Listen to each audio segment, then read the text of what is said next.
Hello, and welcome to my channel. Try this as a series breaking down a certain game or playstyle of a game. Today we're going to be talking Commander and breaking down Bess, Soul Nourisher. The video is broken down into chapters which you can find in the description or in the timeline. I'll be briefly covering Bess, then break down some win conditions and how we'll get there. I'll talk about some mana base and card draw strategies. I'll discuss other synergistic cards in our deck and why I think they'll help. I'll cover some other solid cards that I cut from my example list and why they didn't fit my list but they might fit yours.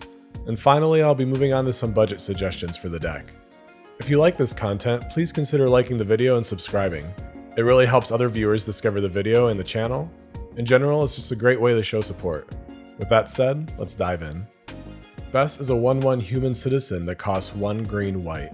She has whenever one or more other creatures with base power and toughness 1/1 enter the battlefield under your control, put a +1/+1 counter on Bess. Also, whenever Bess attacks, each other creature you control with base power and toughness 1/1 gets +X/+X until end of turn, where X is the number of 1/1 counters on Bess. Bess is sort of a complex and convoluted commander that, similar to Jetmir, wants to go wide while providing the go tall component.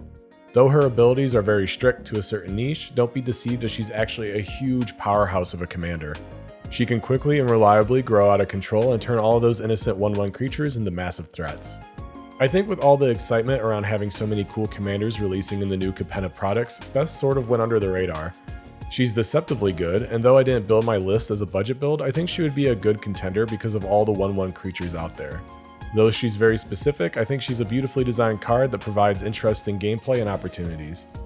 A few notes before we move on that I think are easy to miss about Bess. First is the one or more clause for the ETB effect. This means she doesn't care about how many 1/1s enter, she cares about when they enter. So if 20 1/1 creatures enter all at once, she would only get 1 counter, but if 20 1/1 creatures entered one after the other, she would get 20 counters. Also, both of her effects care about base power and toughness 1/1. This ignores all other modifiers to the creatures, so if they enter with +1/+1 counters, that's okay as long as they're 1/1 creatures normally. Same with any other Anthem effects. As long as 1/1 is printed on the card or token, then it works with Bess.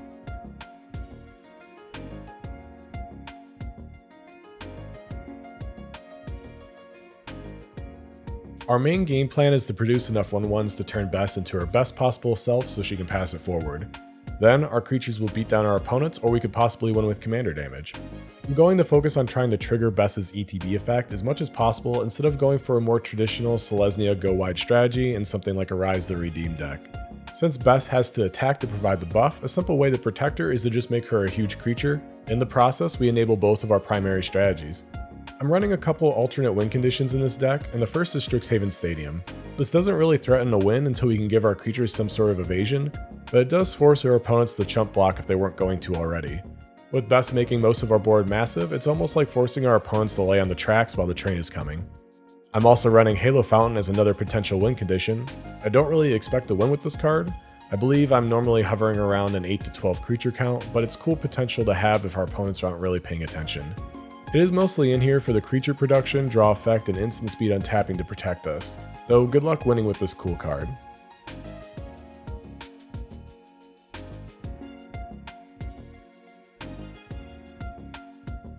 As always, I'm starting off with my auto includes in Soul Ring, Arcane Signet, and Thematic Compass. I'll always shill Thematic Compass as a great early to mid-game land fetcher if you're having trouble. It flips into a strictly better Mazavith that can protect us from problem creatures and Voltron commanders. Next, I have my usual green ramp cards in Cultivate, Nature's Lore, Skyshroud Claim, and Template Discovery. Cultivate is just a great early game card. Nature's Lore and Skyshroud Claim can get our dual lands untapped, which is fantastic. Also, Template Discovery is just a fun way to open up some conversation with your opponents. Following them up, we have a classic in Steve, who will also trigger a commander in this deck. We're going to borrow a bit from the Elf Ball decks running Avacyn's Pilgrim, Elvish Mystic, and Llanowar Elves, all of which are mana dorks that can proc our commander's ability. Honestly, it feels like there are 1,000 of these mana dorks, so go ahead and add them to taste in your own deck. They all buff Bess, add to our mana base, and we can swing them out buffed with our commander.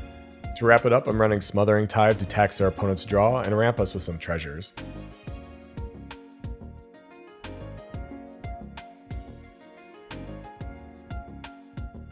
To build up our card advantage, we're starting off with some Selesnya go-to cards in Esper Sentinel, the Great Henge, and Guardian Project. These cards are some commander staples in these colors which can provide us with a ton of value throughout the game. Esper Sentinel triggers our commander's ability and can swing out with the buff she provides. The Henge and Guardian project will work with the 29 creatures we're running, including Bess. Also, Bess will provide us the cost reduction needed to get the Henge out earlier. I'm also running Toski and Aran Frostfang for some added draw triggers. Toski also synergizes with our commander's abilities. Aran's Death Touch can seem redundant with how big our creatures can get. However, if we're still building up Bess at some point in the game, it will incentivize our opponents to let the damage through. I'm also running Skull Clamp, Beast Whisperer, and Freylies to provide additional card draw. Skull Clamp can easily draw us cards as almost all of our creatures are 1/1s. Beast Whisperer is just a solid draw creature, ensuring we at least get a draw on cast with our other 28 creatures. Freylies is mostly here for the creature production and removal effects, but her draw is welcome here all the same.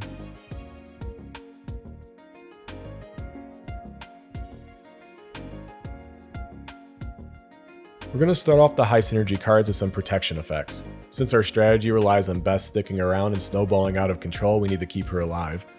Lightning Greaves and Swiftfoot Boots are two classic equipment cards that can protect Bess from targeted removal. We're running several indestructible effects to protect her as well in Darksteel Plate, Shield of Kaldra, and Shielded by Faith. The two equipment cards will also have indestructible to stick around and protect themselves. Flawless Maneuver and Heroic Intervention will protect our board and Bess. Along with them is Teferi's protection as the king of Save Myself and My Stuff cards.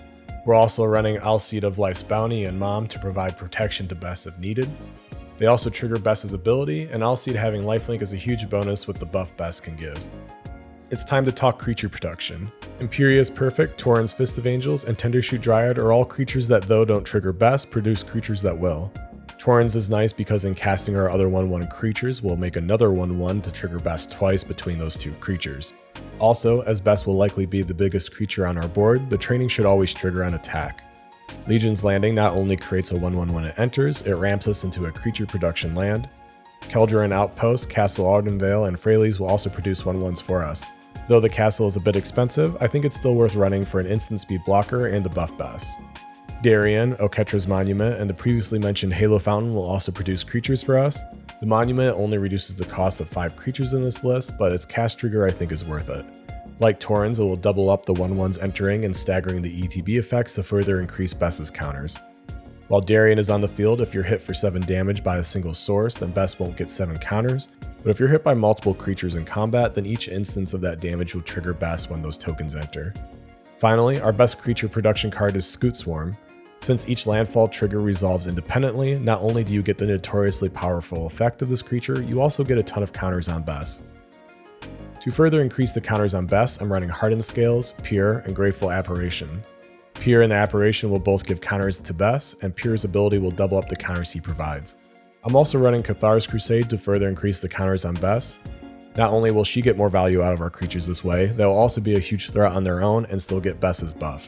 Remember, she cares about their base power and toughness being 1/1. She doesn't care about how many counters or other modifiers they have.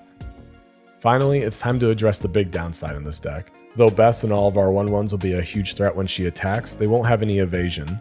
I'm running some scary 1/1s in Managorger Hydra and Sarah Ascendant, but most of our creatures won't have a way to get through to our opponents if they have blockers. Primal Rage, Nylea God of the Hunt, and Brawn in the Graveyard will provide our creatures with Trample, which should be good enough to either beat them down or trigger our other win conditions like Commander Damage and Strixhaven Stadium. I'm also running Scepter of Celebration in this deck. It provides Trample to our commander to enable Commander Damage, and it can also generate 1/1s for us to further increase her power and our main strategy. Finally, to wrap up, we have our game finishers in Craterhoof Behemoth, Pathbreaker Ibex, and Champion of Lambholt. Craterhoof and Pathbreaker both provide Trample on top of their buffs for evasion. The Champion doesn't further our board state beyond the counter it provides Bess. However, being a 1/1, it will receive the buff from Bess, likely making our creatures unblockable.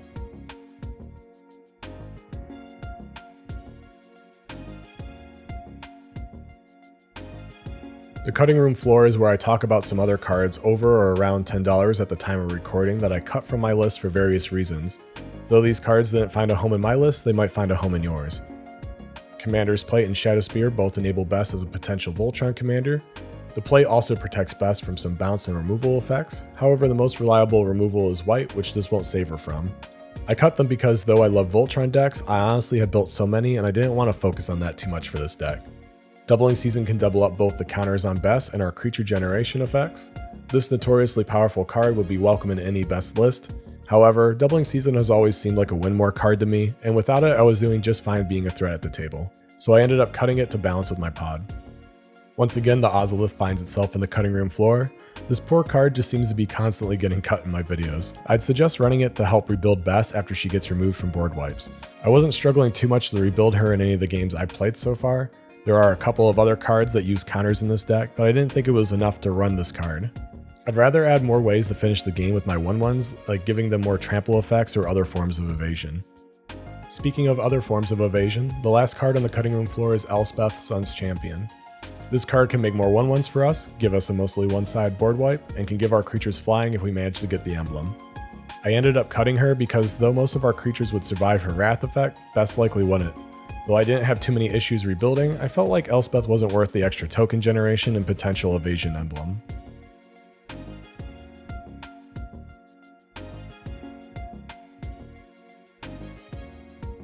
For some added token generation effects, From the Beyond can provide Science to trigger Bess and ramp us. Rise the Redeem will trigger Bess himself and can make tokens for us also.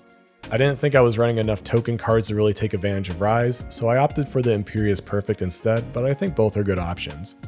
Shadowstorm and Squirrel Nest will also make some 1/1 squirrels for us.